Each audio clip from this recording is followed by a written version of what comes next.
திருச்சிற்றம்பலம். தென்னாடுடைய சிவனை போற்றி, எந்நாட்டவருக்கும் இறைவா போற்றி. அனைவருக்கும் வணக்கம்.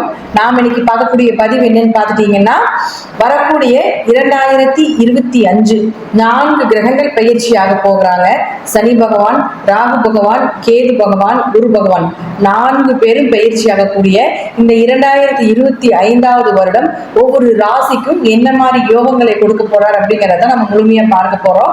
அதற்கு முன்னாடி நம்முடைய சேனலை சப்ஸ்கிரைப் பண்ணிக்கோங்க. பெல் பட்டன்ல ஆல் அப்படின்னு சொல்லக்கூடிய பட்டனை கிளிக் பண்ணிக்கோங்க. அப்பதான் நம்ம போடக்கூடிய அனைத்து பதிவுகளுமே உங்களுக்கு உடனுக்குடன் வந்துகிட்டே இருக்கும். இந்த வருஷம் பார்த்துட்டீங்கன்னா ரொம்பவுமே சிறப்பான ஒரு வருஷம். ஏன்னா ராகுவும் கேதுவும் குரு பகவானும் அதே போல பார்த்துட்டீங்கன்னா சனி பகவான் 4 பேருமே பயிற்சி ஆகக்கூடிய ஒரு அமைப்பா இருக்கு.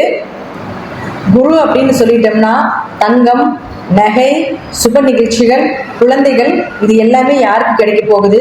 கேது அப்படின்னு சொன்னோம்னா அருளை கொடுக்கக்கூடியவர், இறை பக்தி, ஞானம், முக்தி, பிரபஞ்சம் இதெல்லாமே கொடுக்கக்கூடியவர் கேது பகவான்.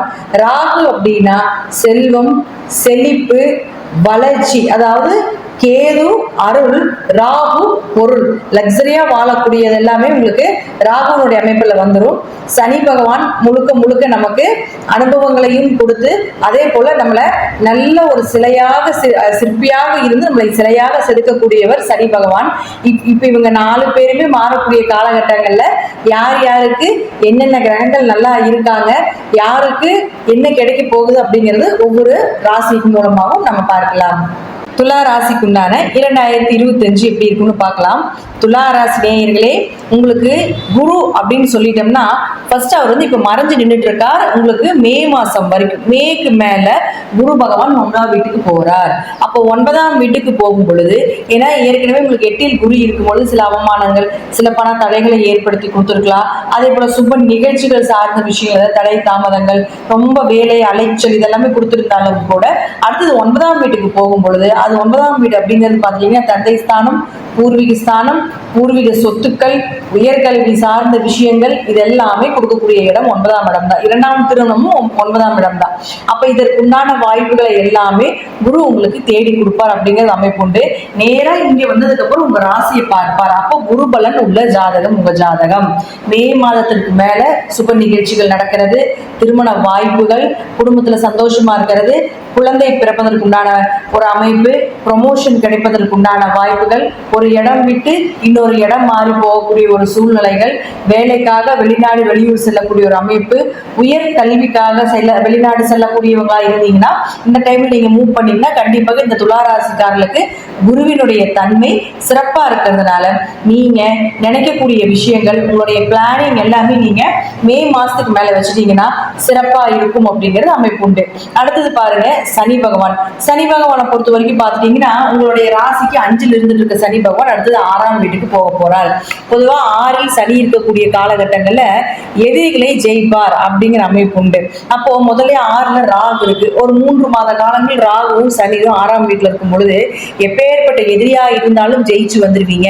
கேஸ் ஏதாவது இருந்ததுன்னா அந்த டைம்ல மூவ் பண்ணீங்கன்னா உங்களுக்கு சாதகமாக வரும் அப்படிங்கிற அமைப்பை சொன்னாலும் 6ல் பாவ கிரகங்கள், அது ராகுவும் சனியும் சேரக்கூடியது ஏதாவது ஒரு நோய் தொற்றை ஏற்படுத்தி கொடுக்கும். யாராவது சர்ஜரி பண்ண வேண்டிய ஒரு சூழ்நிலைகள் இருக்குதுன்னா அந்த டைம்ல பண்ண வேண்டிய ஒரு அமைப்பை ஏற்படுத்தி கொடுத்துருவாங்க இந்த சனி பகவானும் ராகு பகவானும். தொழில்ல பெரிய வளர்ச்சி, பிரம்மாண்ட வளர்ச்சி காட்டக்கூடிய ஒரு சூழ்நிலைகளையும் இந்த சனி பகவான் உங்களுக்கு ஏற்படுத்தி கொடுப்பார். 6ல் சனி இருக்கும் பொழுது கண்டிப்பாக கடன் சார்ந்த விஷயம் மூலமாகவும், ஏதாவது உங்களுக்கு கடன் வாங்கி வீடு கட்டுறதோ அல்லது கடன் வாங்கி தொழில் செய்ய வேண்டிய ஒரு சூழ்நிலைகள் ஏதாவது நீங்க பிளான் பண்ணி வச்சிருந்தீங்களா, 6ல் சனி வரக்கூடிய காலகட்டங்கள் பண்ணினீங்கன்னா அது உங்களுக்கு சக்சஸ் ஆகும். அப்ப இப்ப 6ஆம் இடத்துல சனி வரும்போது ஏதாவது கடன் வாங்கி ஏதாவது பண்ண வேண்டியது இருக்குதுன்னா நீங்க தாராளமாக லோன் போடுறதுக்கு உண்டான வாய்ப்புகள் எல்லாமே நீங்க ஏற்படுத்தி கொள்ளலாம். ஆனால் இருப்பினும் 6ல் சனி இருக்கும் பொழுது எதிரிகளே அஞ்சி நடுங்குவார் அப்படிங்கிற அமைப்பை உங்களுக்கு இந்த 2.5 வருஷம் சனி பகவான் வந்து இருக்கிறதுல பெரிய கிரகம் இல்லையா, 2.5 வருடம் எடுத்துக்கக்கூடிய கிரகம் இல்லையா, அப்ப 2.5 வருட காலங்கள் உங்களுக்கு இந்த மாதிரி பலன்கள் எல்லாமே சிறப்பா நடக்கும் அப்படிங்கிறது முற்றிலும் உண்மை. அடுத்தது பாருங்க ராகுவும் கேது பகவானும். இந்த ராகுவை பொறுத்த வரைக்கும் பார்த்துட்டீங்கன்னா 6ல் ராகு இருந்தால் மகாலட்சுமி யோகம் அப்படின்னு சொல்லுவோம். இந்த ராகு அடுத்தது 5ஆம் வீட்டுக்கு வருவார். பொதுவாக 5ஆம் இடம் அப்படிங்கிறது குலதெய்வம், குடும்ப ஒற்றுமை, உங்களுடைய குழந்தைகள், அது மட்டும் இல்லாம அதிர்ஷ்டம்னு சொல்லக்கூடியது 5ஆம் இடம் தான். அப்ப துளாராசிக்காரர்களுக்கு 5ஆம் இடத்துல ராகு வரும்பொழுது மிகப்பெரிய அதிர்ஷ்டங்கள் காத்து கொண்டிருக்கிறது.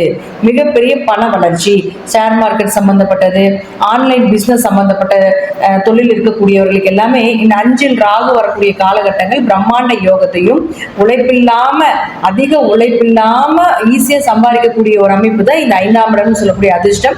அதே போல கிரகத்துல பாத்துட்டீங்கன்னா ராகு தான். அப்போ உங்களுக்கு துளாராசிக்கு 5ல இந்த கிரக அமைப்பு வரும் பொழுது நிச்சயமாக இது சார்ந்த விஷயங்கள் உங்களுக்கு ஈஸியா பணம் வரும் வழிகளை ராகு பகவான் ஏற்படுத்தி கொடுத்து விடுவார் அப்படிங்கிறது உண்மை.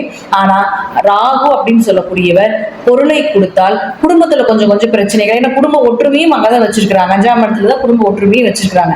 அப்ப குடும்ப ஒற்றுமை கொஞ்சம் குறையறதுக்கு உண்டான வாய்ப்புகளும் உண்டு. யாராவது குழந்தைகள் சர்ஜரி பண்ணி எடுக்கணும், அல்லது குழந்தைகள் சார்ந்த ட்ரீட்மெண்ட் ஏதாவது எடுக்கணும், அல்லது குழந்தைகளுக்காக ஏதாவது குழந்தைகளுடைய கல்விக்காக வெளிநாடு போறீங்க, குழந்தைகளை கல்விக்காக வெளிநாடு அனுப்புறீங்க அப்படின்னு இருந்தாலும் கூட இந்த துளாராசிக்காரர்கள் இந்த டைம் மூவ் பண்ணுங்க. ஏன்னா ராகு வெளிநாட்டு கிரகம் அப்படிங்கிறதுனால இப்ப மூவ் பண்ணீங்கன்னா அது எல்லாமே நடக்கிறதுக்கு உண்டான வாய்ப்புகளை நிச்சயமாக ராகு பகவான் ஏற்படுத்தி கொடுப்பார். குலதெய்வம் தெரியாம இருக்கு, குலதெய்வம் எங்க இருக்குதுன்னு தெரியல, 2 மண் எடுத்துட்டு வந்த தெய்வம், 3 மண் எடுத்துட்டு வந்த தெய்வம், குலதெய்வமே இல்லை, நாங்க வந்து வெறுப்பெட்டி இந்த மாதிரி எல்லாம் வச்சு நாங்க வழிபாடு பண்ணிட்டு இருக்கோம், ஆனா அதுதான் உண்மையா இல்ல 2-3 தெய்வங்கள் இருக்கிறதுனால எங்களுக்கு எந்த தெய்வமே தெரியல அப்படின்னு நிறைய பேர் கேட்டிருக்கீங்க இல்லைங்களா? அப்படி இருக்கக்கூடியவர்களுக்கு குல தெய்வ ஸ்தானத்தில் ராகு வரக்கூடிய காலகட்டங்கள் குலதெய்வத்தை கண்டிப்பாக கண்டுபிடித்து கொடுப்பார். அது மட்டும் ஏன் வெறும் ராகுக்கு மட்டும் நம்ம சொல்லல, இந்த இடத்துல குரு வந்துடுவார். குரு நேரா வந்து உங்களுடைய 5ஆம் இடத்தை பார்ப்பார். இதுதான் உங்களுடைய 5ஆம் இடம். அப்ப குரு நேரடியாக 9ஆம் பார்வையாக 5ஆம் இடத்தை பார்க்கும் பொழுது குரு ராகு அப்படிங்கிறது, குரு அப்படின்னா தெய்வங்கள், குல தெய்வங்கள், அதே போல தெய்வத்துக்கிட்ட இருந்து வரக்கூடிய அருள் எல்லாமே இந்த குரு தான்.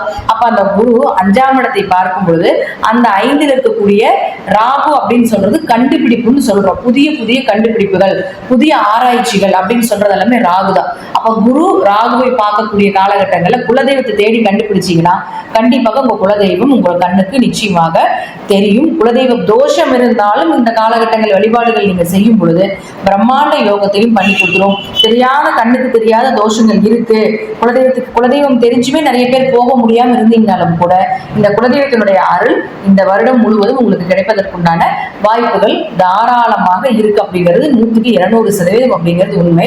அடுத்து பாருங்க, இந்த ராகு, குரு, சனி, கேது அப்படின்னு சொன்னாலும் கூட இந்த கேது பகவானும் உங்களுக்கு ராசிக்கு 11க்கு வரப்போறார், லாபஸ்தானத்துக்கு வரப்போறார். இந்த லாபஸ்தானத்துக்கு கேது வரக்கூடிய காலகட்டங்கள் லாபத்தை அள்ளி அள்ளி கொடுக்கக்கூடிய ஒரு காலகட்டங்கள். சின்ன விஷயம் பண்ணினீங்கனாலுமே பெரிய அளவுக்கு லாபத்தை கொடுக்கக்கூடிய ஒரு அமைப்பு இந்த துளாராசிக்காரர்களுக்கு உண்டு. ரிஷபத்துக்கு அப்புறம் இந்த வருடம் ஜொலிக்கக்கூடிய ராசியில 2வது ராசியாக துளாராசி இருக்குது அப்படிங்கறத உண்மை. உங்க ஜாதகத்துல பாத்துக்கோங்க, எப்பவுமே ராகு கேதுக்களுக்கு வீடுகள் கிடையாது, அவர்கள் ஒரு நிழல் கிரகங்கள். எந்த வீட்டில் போய் இருக்கின்றார்களோ அந்த வீட்டை தன்னுடைய இது சொந்தமா மாத்திக்குவார். இப்ப ராகுக்கு வீடு கிடையாது, ராகு இங்க வந்துடுவார். அப்ப ராகுவின் வீட்டு அதிபதி யாருன்னா சனி பகவான். அப்ப சனி பகவான் உங்களுக்கு வந்து 6ஆம் வீட்டுல மறைஞ்சிருக்கிறதுனால கொஞ்சம் நோய் தொற்றுகளோ கடன் சார்ந்த விஷயங்களோ இருக்கும் அப்படிங்கறத நம்ம சொல்லியிருந்தேன். அதே போல உங்க ஜாதகத்தில் சனி பகவான் நல்ல நிலையில் லக்னத்துக்கு கேந்திர திரிகோணத்தில் ஏறியோ அல்லது ராசிக்கு திரிகோணத்தில் இருந்தாலோ இந்த ராகு அல்டிமேட்டா வேலை செய்ய ஆரம்பிச்சிடும். மிகுந்த யோகத்தையும் மிகுந்த பண வரவையும் எதிர்பாராத அதிர்ஷ்டங்களும் நீங்க நினைக்கிற விஷயங்கள் எல்லாமே பிரம்மாண்டமா கொடுக்கக்கூடிய அமைப்பு இந்த ராகு ஏற்படுத்தி கொடுத்துருவார் உங்க ஜாதக சனி பகவான் நல்லா இருந்தால். அதே போல இந்த கேதுக்கு வீடு கொடுத்த கிரகம் யாருன்னு பாத்துட்டீங்கன்னா சூரியன். அப்போ உங்க ஜாதகத்துல சூரியன் நல்லா இருக்காரான்னு பாருங்க. சூரியன் கெட்டால் கொஞ்சம் லாபங்கள் கொஞ்சம் குறைவா வர்றது, எதிர்பார்த்த லாபங்கள் கொஞ்சம் கிடைக்காம இருக்கிறது, இதெல்லாம் கொடுத்தாலும் கூட சூரியன் உங்க ஜாதகத்துல நல்லா இருந்து விட்டால் நீங்க எதிர்பார்த்ததை விட மிக பிரம்மாண்ட யோகத்தை கொடுத்துவிடும். லக்னத்துக்கு பார்த்துக்கோங்க, லக்னம் உயிர், ராசி அப்படிங்கிறது மனம். அப்ப லக்னத்துக்கும் லக்னத்துக்கும் ராசிக்கும் 2க்கும் ஈக்குவலாக நம்ம பார்த்துட்டோம்னா சூரியன் உங்க ஜாதகத்துல நல்லா இருந்து விட்டால் மிகப்பெரிய பிரம்மாண்ட யோகம் அப்படிங்கிறது இந்த வருடம் துலா ராசிக்கு உண்டு அப்படிங்கிறதுல மாற்றம் கிடையாது. 1.5 வருஷம் பெரிய பெரிய கிரகங்கள் 1.5 வருஷம் போறாங்க. இவங்க எல்லாருமே இது 1.5 வருஷம், ராகு பாத்தீங்கன்னா 1.5 வருஷம், கேது 1.5 வருஷம், சனி பகவான் 2.5 வருஷம், குரு 1 உள்ள காலங்கள். அப்போ மே மாதத்திற்கு மார்ச் மாசத்துக்கு மேலேயே உங்களுக்கு வந்து ஜாக்பாட் அடிக்கிறதுக்கு ஆரம்பிச்சிடும். மேக்கு மேல மிகப்பெரிய யோகத்தை பெறக்கூடிய ராசி துலா ராசி. வாழ்த்துக்கள் நண்பர்களே, நன்றி. மீண்டும் ஒரு நல்ல பதிவில் சந்திக்கலாம். திருச்சிற்றம்பலம், தில்லையம்பலம், ஸ்ரீ நரசிம்மர் திருடியிலே சரணம்.